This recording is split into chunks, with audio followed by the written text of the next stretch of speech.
Hello world, it's Berto Prey 5, Qapla, and welcome to my review of Star Trek Strange New Worlds, Season 1, Episode 7, The Serene Squall.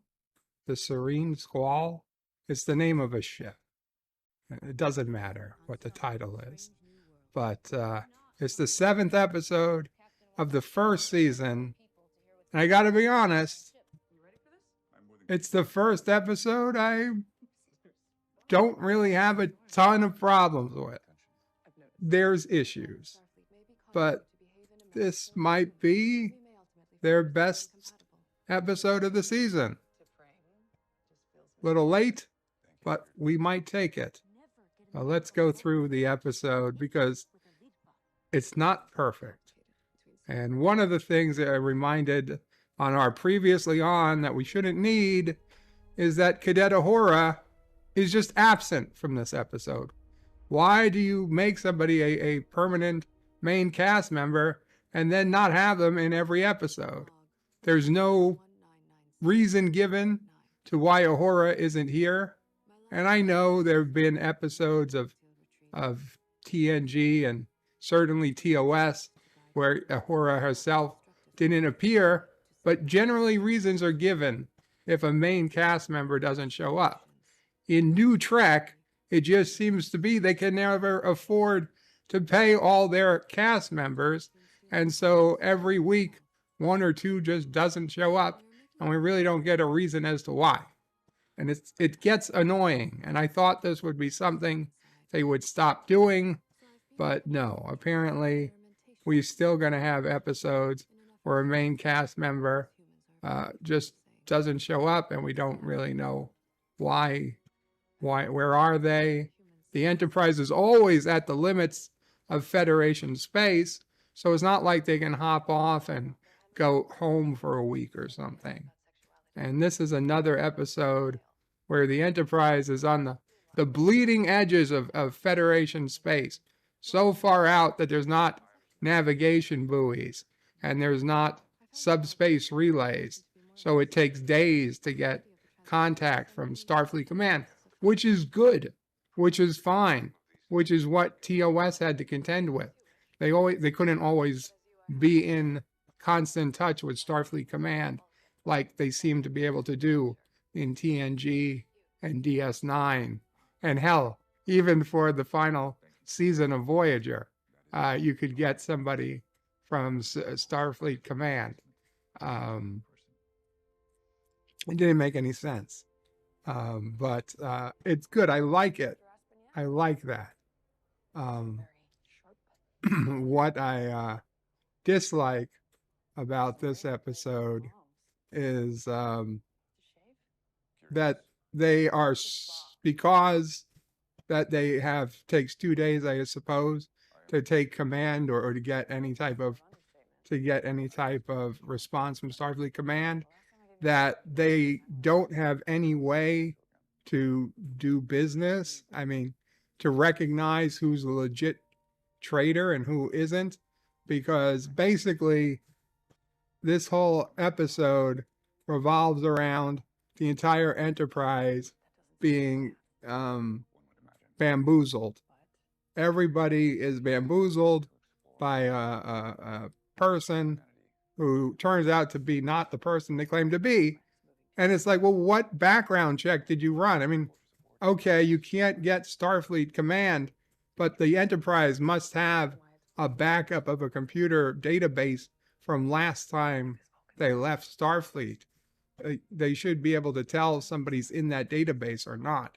There has to be some type of background check run, but apparently not. It's the future. And even if you're not part of Starfleet, they just assume you are who you say you are. So at this point, we pick up Nurse Qapla and Spock have been talking. Nurse Qapla has asked if she's met this person coming aboard. She's claimed that she's a counselor. Or maybe she really is a counselor, but whatever she is, she claims she is. She claimed she was with a colony that was taken over by pirates, and she's got a bunch of these earrings in. She looks kind of badass. Anyway, she says she's really happy to have Federation Boy Scout here, meaning Captain Pike. And Pike is a little uncomfortable. He's like, I'm not a Boy Scout. And Una says, like, come on, Captain. It's practically in your permanent record, or it is in your permanent record. And he's like, he's a little surprised. And now she says, well, her organization, she reaches out to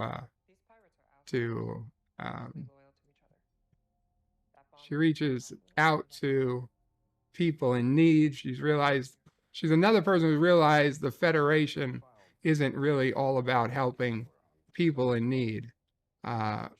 He does let in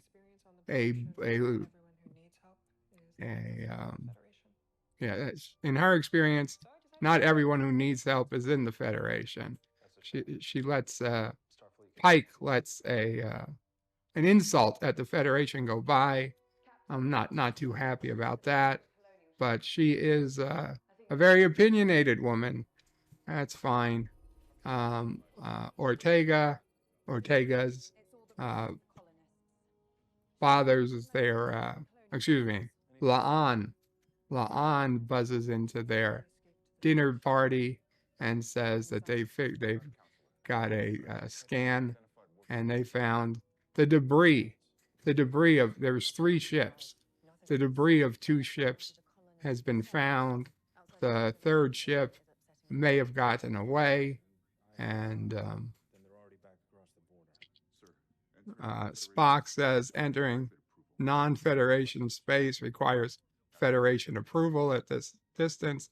It'll take 2 days to get approval. So Pike says, well, I'm not going to wait 2 days for people to be sold as slaves. We're going to go ahead and cross the border here and send a buoy to maintain comms from this point out. So, yeah, which is amicable. I'm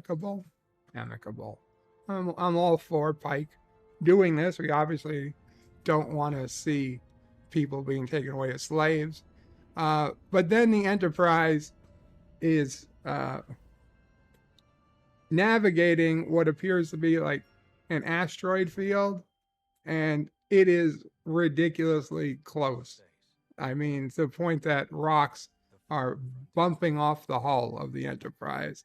And I want to scream a little, because if they knew, we knew how ships are supposed to work, the entire point of having a deflector is to deflect space debris and stop it from hitting the ship. Okay? The entire point of a deflector is to deflect all of that shit that's in front of them so it doesn't hit the fucking ship. Why isn't the deflector on? Why didn't an asteroid that hit the hull destroy it and just rip through the metal like we'd see in any other, with the plot wanted it to destroy the ship? That was a ship ending, that would have been a ship ending obstruction. In this episode, it just bounces off. Ridiculous. But still, I'm okay. It's not the worst we've had. It's certainly not the worst we've had. We get our couple of minutes of Enterprise buzzing around the galaxy as Captain Pike delivers his, where no man has gone before speech. And then we continue right back where we were with, Spock. Spock was telling Nurse Chapel that T'Pring called him, and T'Pring is like, hey, Spock, I decided to start reading human books on sexuality so I can better understand your human half. And Spock is like, oh my God, what's going on with this woman? I can't deal with this shit. And I don't blame him. And this is not the T'Pring we met. Okay, we met T'Pring in the original series, and nothing we are seeing is the T'Pring we met. I thought maybe over the course of the season, the T'Pring we're seeing would morph into the T'Pring we knew of in the original series. The problem is, the T'Pring we knew in the original series needed no introduction. She was already perfect for the part she played. You couldn't improve upon her. Nevertheless, they kept coming back to T'Pring. T'Pring has been in this at least as much as Uhura, but Uhura is the main character, where T'Pring, I guess, is an extra or whatever. I don't know what the term is, but a recurring cast member.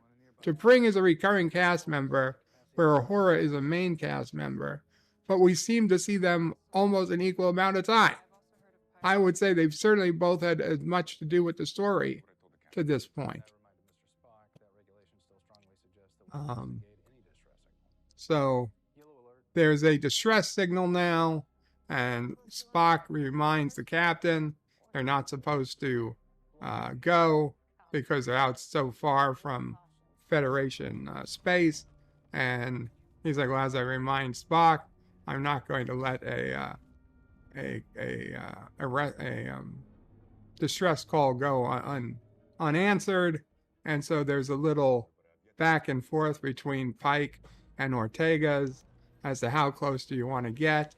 And she's like, do you want to go third date close or first date close? And Pike is like, blind date close. So she laughs, and it was a good scene. But anyway, they get into this, and oh, it's the Tholians. We all know the Tholians. A Tholian web is being built in front of them. Well, they don't know the Tholians. So, oh shit, there's no way out of a Tholian web, right?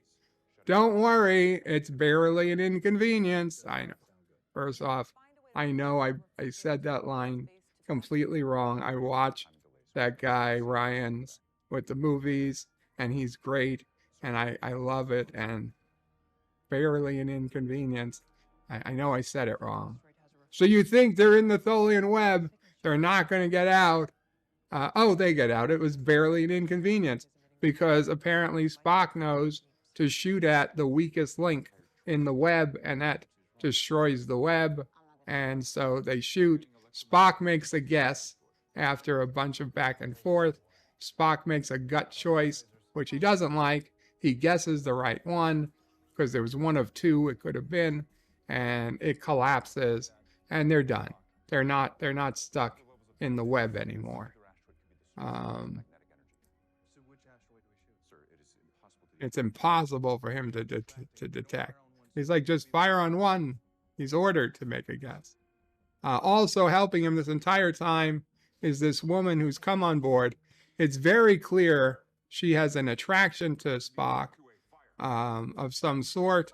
She's very mysterious, but we're told that she was a former counselor in Starfleet who left Starfleet to move out to some distant colony, and then I don't know how she became in charge of these colony ships, but she did, and she needs Pike to help find these colony ships.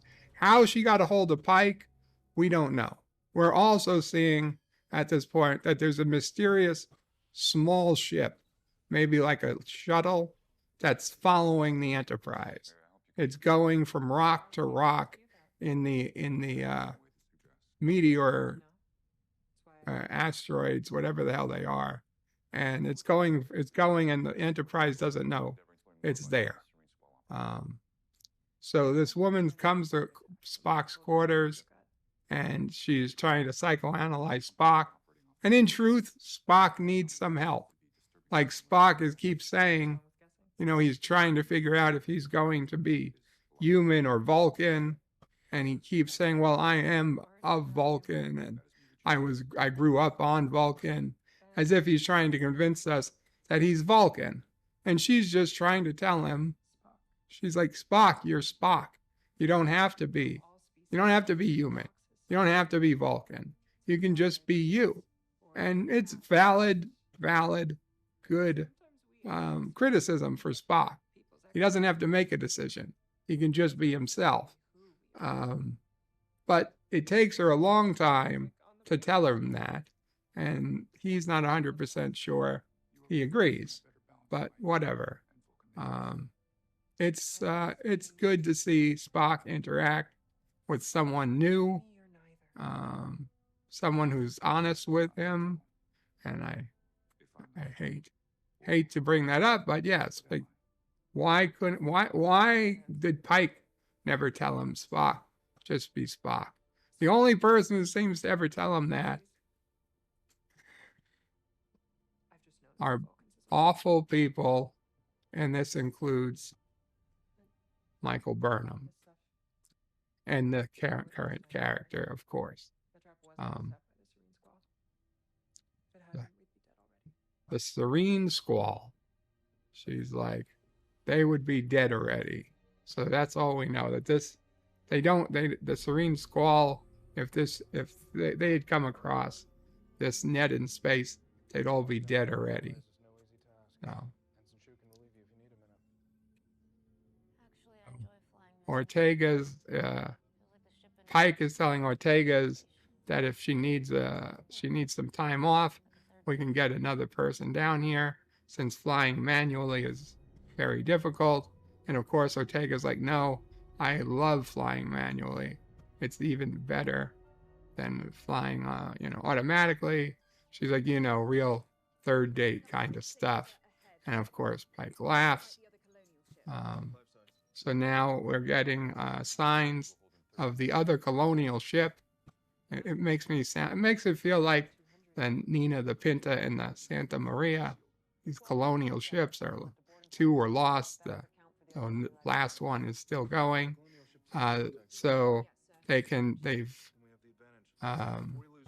out of range of the sensors of the colonial ships.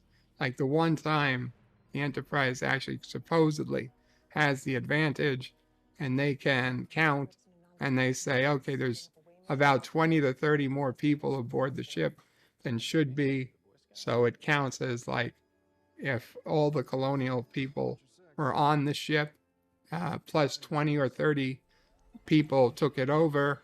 So they know there's 20 to 30 pirates on board. So how many people from the Enterprise beam over? You would think 20 to 30, maybe make it even odds. No, 5 people. 5 people from the Enterprise beam over. Now, granted, it's Captain Pike, it's Spock, it's number 1, and a couple of other people. Oh, it's Lon. I'm sorry, number 1 doesn't go. Number 1 stays on the Enterprise. Good. So it's Spock. Spock doesn't go either. Pike goes. La'an goes, and some others. You would think there's no Uhura in this episode, so whatever. Spock realizes that it's a trap. It's a trap. They beam them into a cargo hold. The cargo hold is locked. There's no crew there of the other ship until a bunch of pirates jump out, and they easily outnumber Pike. Like, who would have thought? Maybe had you beamed over with 30 people or 50 people, actually taken more people, you would have had the advantage. But you knew you were beaming into a shitty situation. Why you would beam in with only 5 people, I don't know. So, of course, now the other ship beamed over to the Enterprise because the Enterprise wouldn't put shields up or anything like that. And they have superior numbers, and they're somehow taking the bridge, even though Spock is going full on Spock. He's throwing people across the bridge. He's literally giving every single one of them a Vulcan neck pinch. You would think Spock would have had the whole ship to himself by now, but he and the counselor jump in a turbo lift and escape. They escape the bridge. Number one managed to put all the bridge functions into a lockdown, so nobody can access them, apparently, later except Spock. We have Captain Pike, and he meets a green Orion pirate guy with red hair. For some reason, Orions became green guys with red hair. They were always green. The red hair, I don't remember. That seems to be something in New Trek. Anyway, also, the Orion guy is much, much smaller than the giant Orions we knew in Enterprise. This guy was small even by human standards. He was a small dude. A lot of facial hair, but a small dude. He laughs at Captain Pike. He won, I guess. Anyway, Captain Pike is getting beat up because, of course, you've got to torture the captain. You've got to interrogate the captain of the ship, trying to get his command codes. Because without the command codes, they can't take, command of the Enterprise since it's all locked down. Are they offering to beat up number one? No, that's what they should do. Although they don't know that she's a superhuman. That would be the first thing that they should be doing. So, no, they're going to just continue beating Captain Pike. And of course, another woman has to tell the guy in command that, hey, we're wasting our time. I was shocked a guy was even in command but I guess they're bad guys. So we can have a dude in command. We did start this episode, after all, with a woman who happened to be the guest star. She's in charge of, I don't know, a colony ship or a colony completely. I mean, whatever. Not a problem for me, but it's annoying. Just once. Let it be a guy who isn't the secret asshole or pirate or whatever. But of course, no, not here. Anyway, so Captain Pike somehow uses food to create he had nothing going for him, but he uses the shitty food that the supposed Orion captain is serving them as a bargaining chip. He's like, let me out and I will cook you and your crew the most delicious meal you ever tasted, instead of you beating me trying to get my command codes. And they do it. And they let him out so he can cook for them. Why would they do that? Are they really that hungry? I mean, they have the food. It's not that they can't cook. It's not they don't have food, that Pike is supplying them with food. Pike is only doing some cooking for them. And he's going to buy their loyalty by cooking them food. That's the plan. And it works. Pike gets them in the palm of his hand by cooking for them. Meanwhile, on the Enterprise, Nurse Qapla and Spock separated, and then Nurse Chapel had to go one way, Spock had to go the other, and of course, Nurse Chapel came across a couple of pirates came across Nurse Chapel, and they bought the old line that she wasn't. She's like, I'm not armed. And they're like, throw down your weapons. She's like, I'm not armed. I'm a nurse.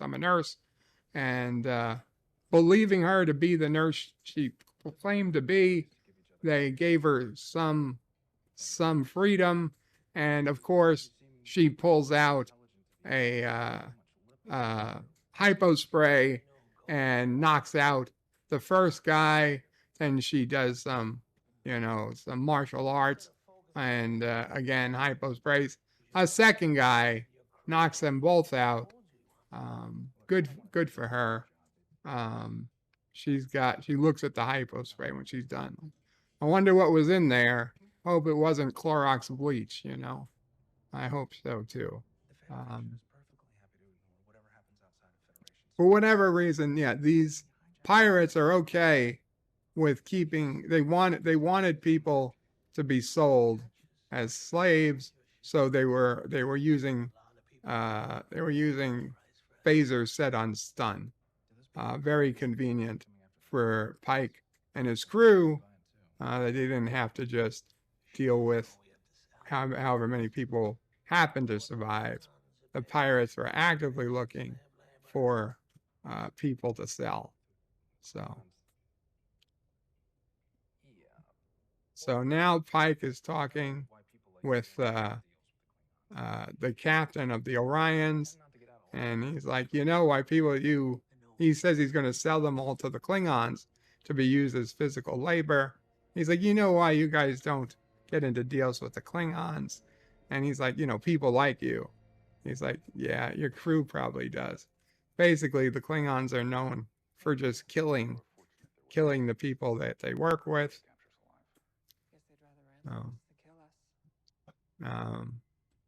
In fact, it's at this point where the counselor says, a counselor took a phaser blast to the shoulder. Now, it was on, she was lucky. It was on stun, and now she's telling Spock that you do not want to get captured by these people. That she's not a fighter. Now Spock says the way you address me, it says you have a more personal relationship with these pirates than you let on. So now she's talking about how her husband was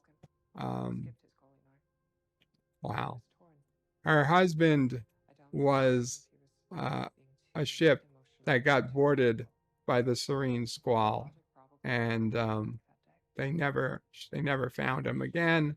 And she's like, he was Vulcan. He skipped his he skipped his colony.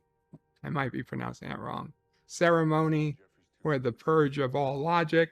And I'm like thinking, holy shit, I didn't think there were all that many Vulcans who skipped their colony ceremony.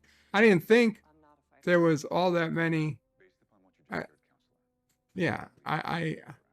I mistakenly believed that this was another half human Vulcan, because I just couldn't imagine a true Vulcan going the emotional way. But I was wrong. And if now, with that confession out of me, you should already know that her husband is a character we will see in the future. And that alone, once I realized what was happening, I laughed my ass off for 20 or 30 minutes. Granted, the episode had already ended, but I was still laughing. I'm still laughing now on the inside.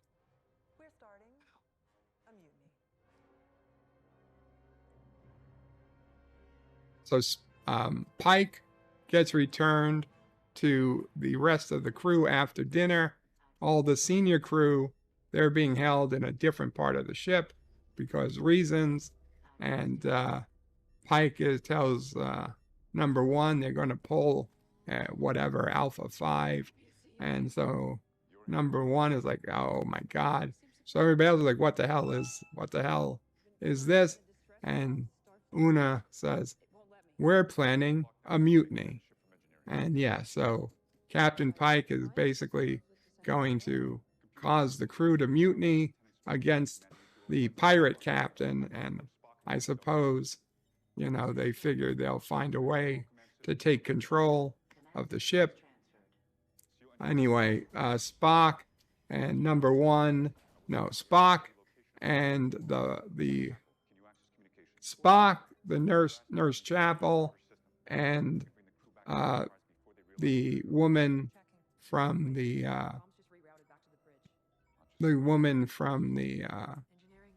that's been on the ship the whole episode, the counselor, are in engineering. And it turns out that after Spock put in the code to reroute everything through engineering, it turns out that, hey, that woman that said that she was a counselor, no, it wasn't her at all. She's actually the captain of the Serene Squall. Yes, they bamboozled me too. I believed her. She played her part perfectly. I thought she was a stupid former Federation idiot who left the Federation to help put up, houses outside the Federation. No. And they asked, how could she do this? She's like, well, everybody just believed me. I told stories and everybody believed me, including you, Mr. Spock, including you. And she's right. Nobody checked on her. I just assumed that when she was introduced as so-and-so of so-and-so, that somebody did their job. That the security official, had her do a retinal scan or fingerprinted, or I don't know, even asked who their mother's maiden name was. They did something to establish that she was who she said she was, and not, I don't know, a pirate. But apparently, no, in this time, there is no such security required. Oh, by the way, I forgot to mention this. T'Pring, and we found this out earlier, T'Pring works with criminals, Vulcan criminals, to rehabilitate them. However, we didn't see just how far into the thing it goes, and so we've got the counselor pirate is now calling T'Pring, because really, well, all she wanted was Spock. The entire point of getting the Enterprise was to get Spock. So she wants Vulcan for Vulcan. She wants to trade a Vulcan named Xavius for the Vulcan named Spock. T'Pring says, I'm not going to do that. If I would lose my job, I would be disgraced. She's like, well, you're either going to lose your prisoner or the stigma of losing your love, your one true love. So she really doesn't understand how Vulcans work. She's like, listen, potato, she don't care. T'Pring is like, I'm not going to do this.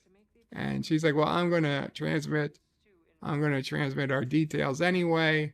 You come alone, blah, blah, blah. And she's like, trust me, you won't have a fiance left if you don't come.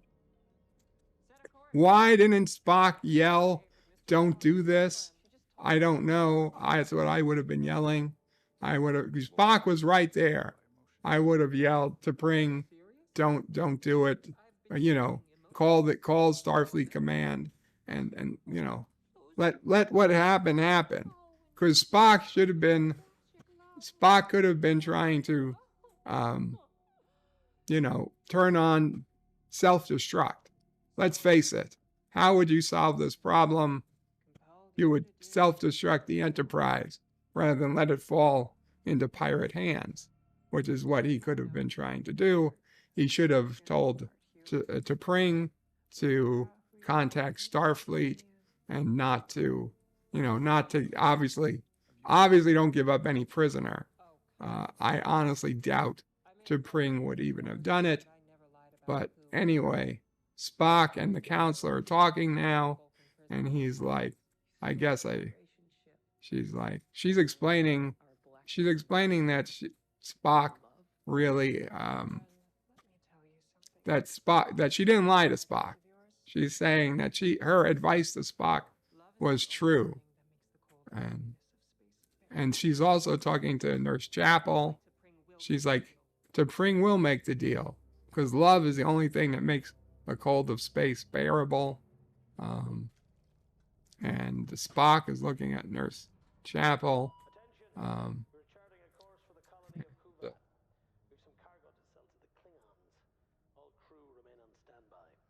Back on the pirate ship, the pirate captain makes a announcement saying they're en route to some system. They're going to sell some cargo to Klingons. And anyway, the woman who was talking before is in there with the Enterprise crew. And she's like, listen, he's not the captain. Because Pike keeps saying as captain. So she's like, he's not captain. He's like, you know what? You're captain material. And if you need, his name is Remy. If you need help, we know where's the people who back you up. And she's like, Remy has friends. And he's like, you've got friends. He knows where there's more friends to be found. She may or may not take it. Eat your gruel, she says. It all comes back to food in this episode. Eat your gruel. He says, it works every time, says Pike. And he's like, look who showed up. It's Spock's girlfriend. How did she get there so quickly? They're at the very edge of Federation space. They make it a point to say that. She pops up instantaneously. Instant-fucking-taneously. She just pops up.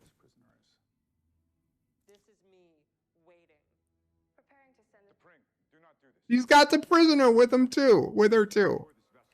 Spock says, finally, Spock says to Pring, don't dare trade the prisoner. Don't dare, you must destroy this vessel or something. He finally realizes it. Don't hand over. And so Spock gets shot in the back with the phaser on stun. And for some reason, the pirate Angel, that's her name. The pirate she's the actual real captain of the Serene Squall, Angel. She tells to Pring, you've got 10 minutes. 10 minutes to give me my prisoner. Why are you giving her 10 minutes? Say you transfer him now. You're giving 10 minutes just to give Spock a reason to say something. She again lets Spock and Pring communicate. Nurse Chapel. So Spock has to do something to stop Pring. So he says, Nurse Chapel and I are having an affair. And Nurse Chapel realizes what's happening, and she jumps in. She's like, yeah, we're in love. And Angel is like, what are you kidding me? So you can't honestly believe this to be true. So to prove it's true, Spock has to kiss Nurse Chapel. And what the audience know is that Spock wanted to kiss Nurse Chapel. And Spock knew Nurse Chapel wanted to kiss Spock. So they actually make for a pretty believable, passionate kiss. At least to, supposedly, to Pring. The angel girl, woman, she doesn't believe it to be true for a second. But of course, T'Pring says, well, in light of this new information, I guess we should just terminate our bond. And he understands. And the angel's like, what are you guys doing? She's very upset, but they're going ahead and they're doing the Vulcan divorce. Never have touched whatever. The thing to broken. And Angel says, I'm still going to kill him. And T'Pring's like, well, he's made his choice. And she's like, goodbye, Spock. And he says, goodbye, T'Pring. And the angel is like, are you kidding me? Yeah, well, you're a stupid idiot. Then she says, destroy that ship. What? Why would you destroy that ship? You just knew your fucking boyfriend's on that ship. We don't know it yet, but it turns out that prisoner is her husband. Okay? The prisoner, the Vulcan who skipped his Kalmanar ceremony is her husband. And now Pike is in command of the Serene Squall, and he fires on the Enterprise, and he's like, I'm only going to tell you this once. Get out of my chair. His command codes have been overridden, so he has control of the Enterprise. They can't, he fires again on the Enterprise to take out engines, and he's like, tells Ortega, he's like, fire lightly. And she's like, what does fire lightly even mean? So now Angel has been bested. Spock says, you'd be better off surrendering. She's like, I don't have to surrender, Spock. And for what it's worth, she enjoyed meeting with him. And you're stuck in this binary that doesn't exist. You don't have to be one or the other. You don't have to be human or Vulcan. I urge you to consider you don't have to be human or Vulcan. That's always been an option. The question isn't whether you are. It's who you are. And then she says, see you later. And she takes off a necklace that she had Spock put on her earlier. And of course, it's a transporter. And she transports to that little ship that was following the Enterprise around this very useful asteroid belt. Because without the asteroid belt, the Enterprise would have presumably picked up this little ship was following it around the entire time. It then goes to warp inside the asteroid belt. So now Spock is talking to Captain Pike and said the crew surrendered. We're beaming people back to Enterprise. And Pike is like, you better start with us. And Spock is like, what, start with you? That seems ridiculous. And then they realize the mutiny is taking longer than expected. So they got to get off the ship quickly as possible. So, of course, they beam them over. The Enterprise is at warp. We get a captain's log that Starfleet took the crew, the slavers into custody, but Captain Angel is nowhere to be found. And now Pike is doing a pirate impression. It was very funny. And number one is just smiling and says, please stop. Spock is doing some meditation, and T'Pring comes in. T'Pring was there. Anyway, T'Pring comes in. They look at each other, and she's like, Spock says, it was nice of you to come. She's like, well, it was nice of you to send for me. He's like, she had to apologize for what happened on the bridge. She's like, don't apologize. I realized you were protecting the reputation, my reputation, and it worked. And she's like, of course. She's like, you understood what was happening. She's like, of course. I never believed you could have feelings for a woman, for a human like Nurse Chapel. She's like, and I was right. And Spock is like, oh, yeah, you were right. I could never have feelings for an Earth woman like that. Meanwhile, we know damn well Spock had feelings. Not the original series Spock, but this Spock had feelings for that Nurse Chapel, not the Nurse Chapel on the Enterprise, although maybe he does develop feelings for her over the years. And after the fact that he becomes, divorced or whatever it is from T'Pring. So T'Pring and Spock share a kiss. I assume the prisoner that she brought with him is under guard. I mean, did she bring extra guards on this mission that was supposed to just... I can't even begin to imagine what is going on that Vulcan ship, what went on at the Vulcan prison. Did she bring the prisoner? I don't know. Doesn't make much sense. Why would she come without the prisoner? So Spock now, after talking to T'Pring, is coming over to talk to Nurse Chapel, and Nurse Chapel says, come on, Spock. I know what I like about you is I know where I stand. You're an honest man. I know for certain you're not interested in me. I know that was just a kiss to make it look like you cared, and you were good at it, but that just means that you're good. So she said, Spock, one last thing. You said on the bridge, you suddenly realized the identity of the person, the identity of the prisoner. There's one Vulcan in particular. Ambassador Sarek had a child out of wedlock. It was a full Vulcan. He's a full Vulcan. He rejected the teachings of logic. So it's your father's son. He's living under an assumed name.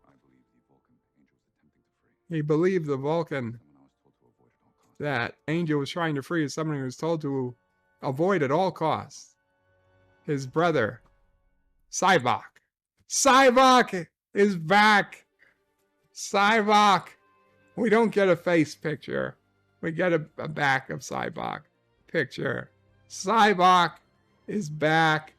Sybok from Star Trek V, The Final Frontier. This William Shatner's brilliant movie, Star Trek V, The Final Frontier. The problem is that for me, Star Trek V is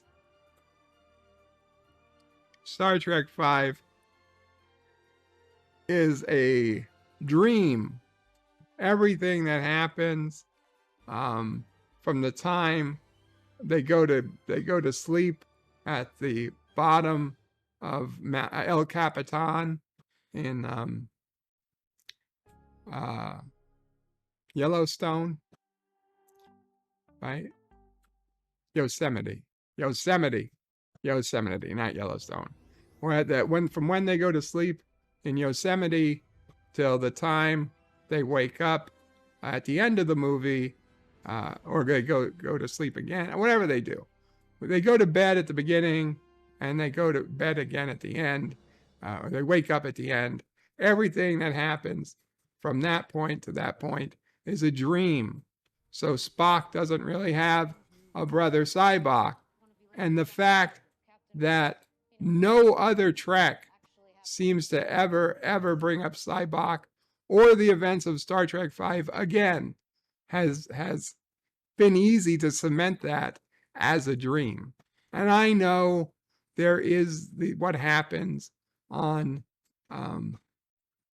Nimbus 3, the planet of intergalactic peace, that happens before Captain Kirk goes to sleep. So that can't be part of a dream, and that does have Sybok. But at that point, we don't know Sybok is actually related to Spock. We don't know the Enterprise was actually ever called to Nimbus 3. And even if it was true, I'm more than willing to forgive the fact that they started off the movie with that, but it was indeed just still Kirk's dream. That said, if somebody was going to bring back Sybok, and they did kind of, I believe Discovery, we saw, or no, I don't know if it was Discovery or Star Trek Beyond, but we saw a picture of the crew from Star Trek V. So they kind of did make a photo. They did kind of recanonize Star Trek V, but whether they had to or not, I'm okay with it. For this, I'm okay. And this was actually the best episode of Strange New Worlds that we've had, in my opinion. It didn't do a ton to ruin canon. It was fun, generally an upbeat episode. They've already redone the T'Pring Spock relationship, so they didn't make it any worse. It already was pulled apart, so they didn't make it any worse. So I can live with it. I still don't think it's canon because I don't think T'Pring. There's this T'Pring is not the T'Pring we saw in TOS. This Spock is not the Spock we saw in TOS. And that, that's it. That is what it is. I can continue complaining about it, and I will. But how many times can I take points off for it? I guess I can do that too. But point is, this episode, not too bad. I don't know where Uhura is. Dr. Mbenga had barely a line. They're focusing on Nurse Chapel instead of Dr. Mbenga, which, again, I mean, like, what would Dr. Mbenga leave the ship? His daughter is in the transporter buffer. His daughter is in the transporter buffer. How would he walk off the ship willingly? How would he walk off that ship willingly? It doesn't make any fucking sense. Okay, you see, now I'm already finding more reasons to poke holes in this thing. It doesn't make any sense. Dr. Mbenga walked willingly off that ship. Are you going to leave your daughter to slavers in a transporter buffer to die? No, you're not going to do that. You would have stayed behind. You would have told I don't know what. You would have begged to stay and told them what was going on. And, it's stupid. It's so fucking stupid. It's so stupid to keep your kid in a transporter buffer in the most dangerous ship in the Starfleet. That said, that wasn't this episode. In this episode, we don't even know his daughter's in there. They don't remind us. They don't want to remind us. You know what?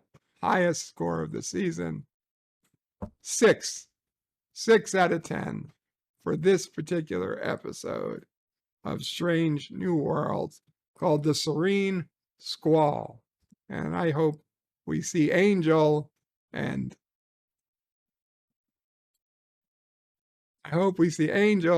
her husband again. Oh, God. Qapla all. Bird out.